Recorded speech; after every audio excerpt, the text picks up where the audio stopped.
HBO Max just did something that deserves a considerably bigger announcement than it got. Quietly, without a single push notification, without a homepage banner, 15 films that regularly appear on genuine The Greatest Films Ever Made just arrived on the platform. Not great for the genre, not great considering the budget, genuinely, historically, critically among the finest films ever produced, sitting there right now buried under whatever original series is currently being pushed at you instead. Today, 15 classics. From a black and white wartime romance that remains the most quoted film in Hollywood history, to a 3.5-hour Japanese epic that has been remade, referenced, and stolen from more than almost any film ever made, and a 1948 Italian film about a man and his son searching for a stolen bicycle that is frequently cited as the single most influential film in the history of the medium. 15 films, the best of the best. Let's go. Number 15, The Mummy. Let me open with pure, unfiltered fun, because this list has some genuinely demanding cinema ahead, and you deserve a proper warm-up first. Brendan Fraser plays Rick O'Connell, an adventurer in 1920s Egypt who accidentally awakens Imhotep, a mummified ancient priest cursed with a plague of retribution, while escorting a librarian played by Rachel Weisz on an expedition to a lost city. This started life as a straight horror remake of the 1932 Boris Karloff original. Universal had a much smaller, much darker script in development for years, and multiple directors passed on it before Stephen Sommers came in and rewrote the entire thing as an Indiana Jones-style adventure comedy instead. The studio was nervous enough about that tonal shift that the budget kept getting trimmed during pre-production, and nobody involved expected it to become the phenomenon it did. The visual effects, a mix of practical work and then cutting-edge CGI for Imhotep's decomposing form, still hold up because Sommers never lets the effects replace character work. The film made over $400 million worldwide, spawned 2 sequels and a spin-off franchise, and turned Brendan Fraser, cast in a role the studio wasn't fully confident in, into one of the biggest movie stars on the planet for the next several years. Not attempting to be a masterpiece. Succeeding completely at being a perfect popcorn film. Sometimes that's its own kind of greatness. Number 14, The Rock. Michael Bay, Sean Connery, Nicolas Cage, Ed Harris, and one of the most purely entertaining action films of the 1990s. Connery plays John Mason, the only man to ever escape from Alcatraz, recruited by the FBI when a rogue general, played by Ed Harris, takes hostages on the island and threatens to launch chemical weapons at San Francisco unless his demands are met. Cage plays a chemical weapons specialist with 0 field experience, paired with Mason to infiltrate the island and disarm the threat. Connery almost didn't do this movie at all. He was reportedly unhappy with the script he was first given and had a team of writers, some uncredited, brought in specifically to punch up his dialogue before he'd agree to sign on. Nicolas Cage has said in interviews that this was one of the first genuine action hero roles of his career. This became one of the only Michael Bay films to receive a Criterion Collection release, a distinction usually reserved for art house and classic cinema, not big-budget action blockbusters. Criterion's own essay on the film specifically praises its clarity of action geography, something Bay's later work would become known for abandoning. One of the finest pure action films Hollywood has produced, and it still holds up completely. Number 13, The Town. Ben Affleck directed this and starred in it, and it remains one of the finest American crime heist thrillers of its decade. 4 men made me open the safe. They took me as a hostage. Were you able to see anything at all through the blindfold? No. Affleck plays Doug McCrae, a career bank robber from Charlestown, Boston, a neighborhood the film establishes has produced more bank and armored car robbers per capita than anywhere else in America. After a heist, Doug begins a relationship with a bank manager, played by Rebecca Hall, who was briefly taken hostage during the robbery, without telling her who he actually is. Affleck grew up in the Boston area and has talked at length about wanting Charlestown depicted with total geographic and cultural accuracy. Not Hollywood's version of a rough neighborhood, but the actual one. The production reportedly consulted with former real-life criminals connected to Charlestown's genuine reputation as a hotbed of bank and armored car robberies. And several extras in the film are local residents rather than professional background actors. Jeremy Renner, who plays Affleck's volatile best friend, was a relatively unknown quantity as a dramatic lead at the time. He'd just been in The Hurt Locker, and this role, shot back-to-back with that film's release window, is largely credited with cementing him as one of the most dangerous and reliable character actors of his generation. He received an Oscar nomination for it. A genuinely excellent modern crime drama that deserves to be mentioned alongside Affleck's very best work. Number 12, Singin' in the Rain. Let's get into pure, unfiltered joy. Hollywood, 1927. The silent era is ending. Talking pictures have arrived, and every studio, every star, every silent era leading man with a voice unsuited to sound is suddenly in danger of becoming obsolete overnight. Dawn Lockwood, a silent film idol, has to navigate the transition and falls for a young chorus girl, Kathy Selden, whose singing voice may be the only thing that can save his career and his co-stars from the humiliating reality that talkies have just exposed. Gene Kelly and Stanley Donen co-directed this, and it remains, by broad critical consensus, the single greatest movie musical ever made. A film so precisely constructed, so purely entertaining, and so technically dazzling that it has never been meaningfully surpassed in its own genre in over 70 years. The film's most famous sequence, Kelly dancing and splashing through puddles during the title song, looks effortless. Kelly filmed it over several days while running a 103-degree fever.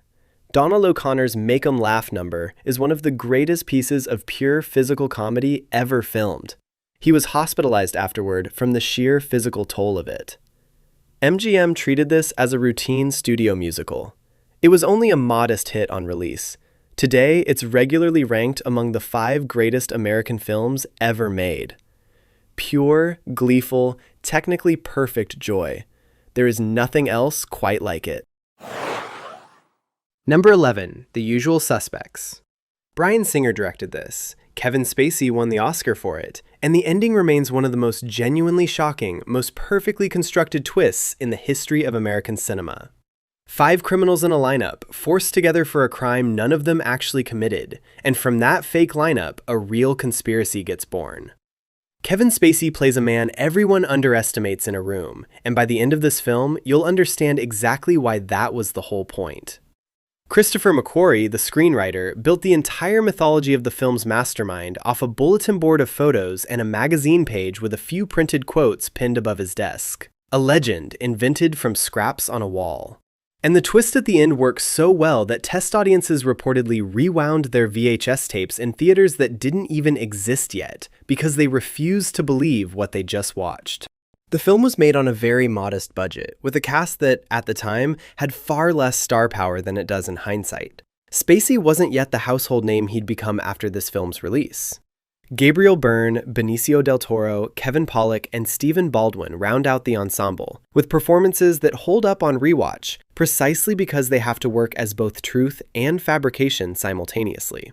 The final revelation, and the visual sequence that delivers it, remains one of the most purely satisfying "how did I not see that" moments in cinema. Essential, complete, endlessly rewatchable. Number 10, Gone with the Wind. Right, gear change, into the genuine golden age of cinema. Victor Fleming directed this, adapted from Margaret Mitchell's novel, and it remains one of the most successful and most technically ambitious films ever produced, telling the story of Scarlett O'Hara, played by Vivien Leigh, across the American Civil War and Reconstruction, and her tumultuous relationship with Rhett Butler, played by Clark Gable. Multiple directors worked on this film. George Cukor was fired partway through production, reportedly over creative disagreements with producer, and replaced by Victor Fleming, who was simultaneously also directing The Wizard of Oz the same year, reportedly working on both productions in overlapping stretches under enormous physical strain. The search for character Scarlett was one of the most publicized casting hunts in Hollywood history, involving screen tests from over 1,000 actresses, before the role went to a British actress largely unknown to American audiences at the time. The film's depiction of American slavery and the Confederacy has been rightly and extensively re-examined and criticized in the decades since, and HBO Max itself added historical context to the film when it returned to the platform after a period of removal. It remains, when adjusted for inflation, the highest-grossing film in American box office history. A genuine landmark of American cinema, best watched with clear eyes about what it is and what it represents. Number 9.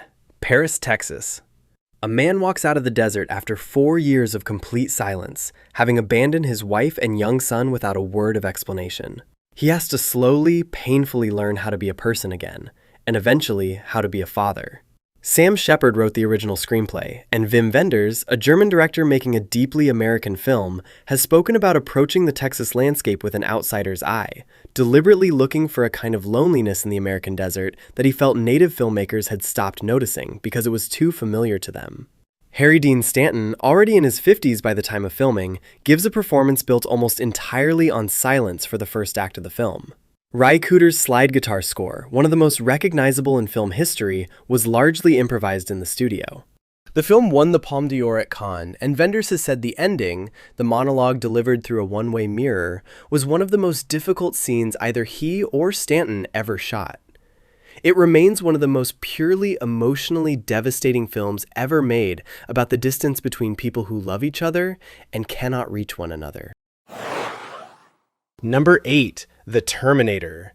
James Cameron. $6 million. A bodybuilder playing a machine. A horror film wearing a sci-fi costume. 40 years later, still perfect. Arnold Schwarzenegger as the T-800 is one of cinema's great pieces of casting. Not because he was the best actor available, but because the role needs something that barely reads as human. An economy of movement that most actors would mistake for underperformance. He nails it completely. But here's the thing about the Terminator that tends to get buried under the iconography. It's really Sarah Connor's film. Linda Hamilton builds someone who starts as an ordinary waitress having a bad Tuesday and ends as the woman who will raise the man who saves the human race. That transformation, across one night in one film, is the spine that holds everything together. Without it, the T-800 is just a visual effect. With it, the T-800 is genuinely terrifying. Cameron made this because he had a nightmare.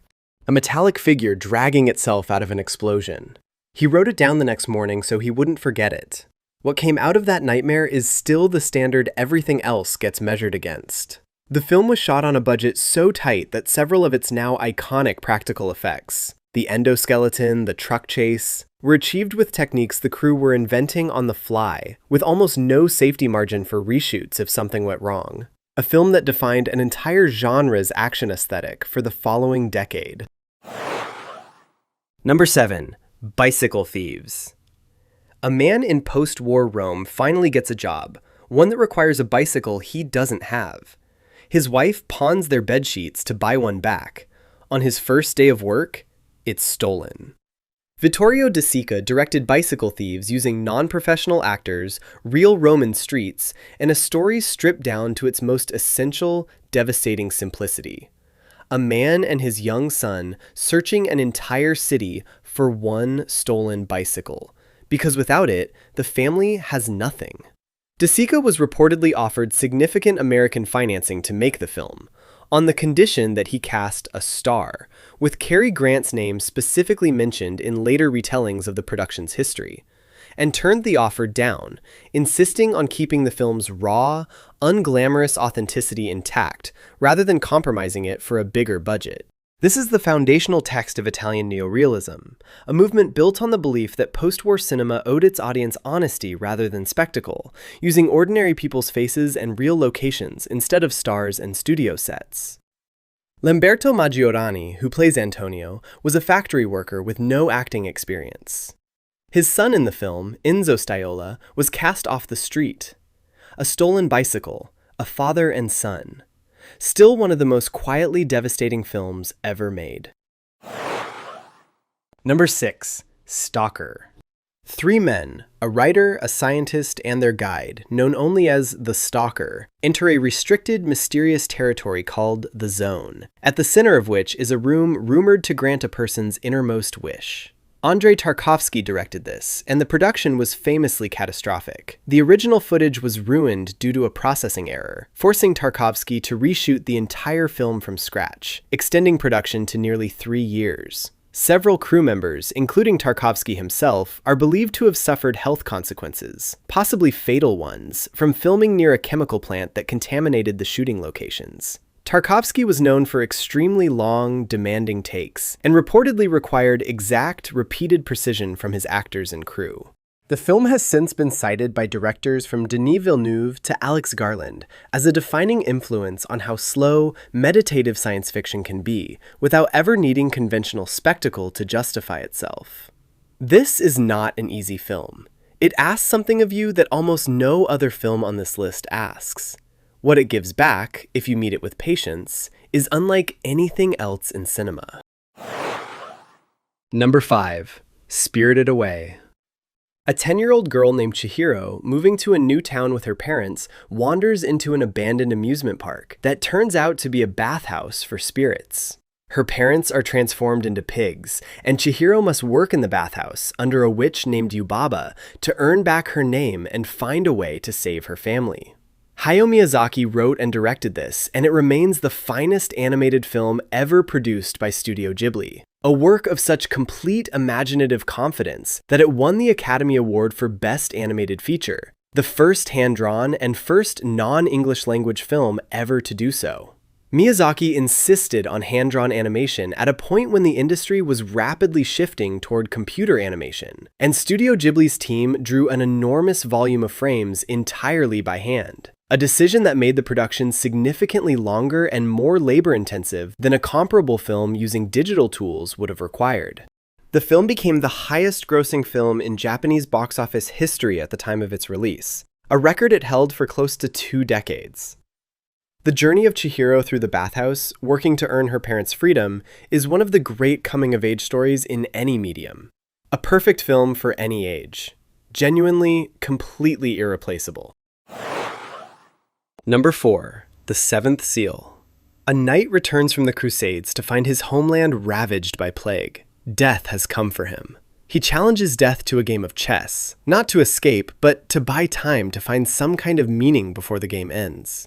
Ingmar Bergman wrote and directed The Seventh Seal, and the image of Max von Sydow's knight playing chess against death on a gray Swedish beach has become one of the most referenced, most parodied, most instantly recognizable images in the history of cinema, appearing in everything from Bill and Ted's Bogus Journey to countless serious homages, a testament to how completely the image embedded itself in the culture. But beneath the iconic imagery is a genuinely serious philosophical inquiry. Bergman, working through his own crisis of faith, builds a film that takes seriously the possibility that there is no God, no answer, no meaning waiting at the end of the search, and asks what a person does with their remaining time if that's true.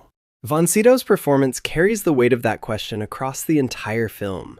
A man who has seen enough of the Crusades to doubt everything he was taught to believe, searching for one act of genuine meaning before death collects on their game. One of the defining works of art house cinema, as philosophically urgent now as it was in 1957. Number 3. 8½. A famous film director is suffering from complete creative paralysis. He's supposed to be making his next film. He has no idea what it's about. Instead, the film he's supposed to be making becomes a meditation on his own life, his childhood, his marriage, his affairs, his fears about whether he has anything left to say. Federico Fellini directed this. He began this project in the middle of his own genuine creative crisis, uncertain what his next film should even be about. And rather than solving that problem before shooting, he made the uncertainty itself the subject of the movie, turning his own paralysis into the plot. The famous fountain scene and several of the film's more surreal, dreamlike sequences were reportedly worked out on set through improvisation and instinct, rather than being fully scripted in advance. It won the Academy Award for Best Foreign Language Film, and has been cited by generations of directors, from Woody Allen to Bob Fosse to Pedro Almodovar, as one of the most influential films about the creative process ever made. A film about a director with no ideas left. Made by a director having one of the most confident creative years of his life. Number 2. Casablanca. Michael Curtiz directed this. Humphrey Bogart and Ingrid Bergman star in it, and it remains, by an enormous consensus of critics, historians, and filmmakers, one of the greatest screenplays ever produced for the screen. A cynical American expatriate runs a nightclub in Vichy-controlled Morocco during the Second World War. His former lover walks back into his life, needing his help to escape the Nazis with her husband, a resistance leader. Michael Curtiz directed this from a screenplay that was reportedly still being rewritten during filming. The actors didn't know how the film would end until shortly before they shot it. Many of the extras playing refugees in the film's nightclub scenes were, in fact, real European refugees who had fled Nazi-occupied countries and were living in Hollywood at the time. Every line of dialogue in this film has become part of the cultural language. Here's looking at you, kid. We'll always have Paris. Round up the usual suspects. Not through repetition alone, but because each one lands with genuine emotional precision in the moment it's spoken. This film won 3 Oscars, including Best Picture, on a production that was, by most accounts, genuinely chaotic and uncertain of its own ending until nearly the last possible moment. 80 years later, it's still the standard every screen romance gets measured against. Number 1. Seven Samurai. A village of poor farmers facing annual raids by bandits who take their crops decides to fight back. They cannot afford weapons. They cannot afford soldiers. What they can afford, barely, is food, offered to 7 ronin, masterless samurai willing to defend a village that has nothing else to give them. Akira Kurosawa directed Seven Samurai across nearly a year of production, an unprecedented shooting schedule at the time, driven by Kurosawa's refusal to compromise on weather, light, or performance. What he built across 3.5 hours is, by the estimation of more directors than any other film on this list, the single greatest film ever made. The climactic rain-soaked battle was filmed using real water mixed with ink sprayed from fire hoses, specifically so the rain would be visible on camera in a way that natural rainfall often isn't, an early and highly influential trick that action films have been borrowing ever since. Kurosawa also used multiple cameras simultaneously to capture the battle from several angles at once, an innovation that was unusual for its time, and gave the editing team far more flexibility than a single camera shoot would have allowed. Running 3.5 hours, Seven Samurai never once feels its length. Every character is fully drawn. Every relationship earns its weight. It was voted the greatest Japanese film ever made in a Japanese critics poll. It regularly appears at the very top of international greatest films lists, alongside Citizen Kane and Vertigo. Every heist movie, every recruit the team story, every ensemble action film structure you've ever loved has this one's fingerprints on it. Most people who've been influenced by it have never actually sat through the whole thing. Maybe it's time you finally did. That's the end of today's list. 15 best film ever made. All available on HBO Max right now. Now I want to hear from you. What's your all-time favorite classic film? And which modern movie do you think will be remembered as a true classic year from now? Also, how did you like this video? Your feedback genuinely helps me make better recommendations and create videos you'll enjoy even more. And if you enjoyed the video, do like and subscribe to our channel. Thank you for watching, and I will see you in the next video.